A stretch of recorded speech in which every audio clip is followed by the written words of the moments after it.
মাজে মাজে সকলোৰে মাজৰ পৰা আঁতৰি আহিব লাগে। অলপ দূৰত গ'লেই আপোন মানুহ চিনি পোৱা যায়। দৰ্জা খোলা থাকিলে কিমান মানুহ আহে যায় তাৰ কোনো হিচাপ নাথাকে, কিন্তু যেতিয়া দৰ্জা বন্ধ থাকে সেই দৰ্জাত কিমান মানুহে টুকুৰিয়াই তাৰ এটা হিচাপ থাকে।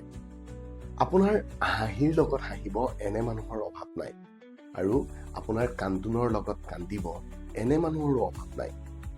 কিন্তু মনে মনে থাকিলে আপোনাৰ মুখত হাঁহি ফুটাই তুলিব এনে মানুহৰ বৰ অভাৱ। নিজানত আপুনি অকলে হাঁহিছে নে কান্দিছে সেয়া বিচৰা মানুহৰ বৰ অভাৱ। এটা কথা মনত ৰাখিব, আপোনাৰ দুখৰ কাৰণ বেলেগৰ পৰা খুচৰি হলেও জানি লৈ ৰং চোৱা মানুহৰ এই পৃথিৱীত অভাৱ নাই। ভিডিঅ'টো ভাল লাগিলে কমেণ্টত জনাব।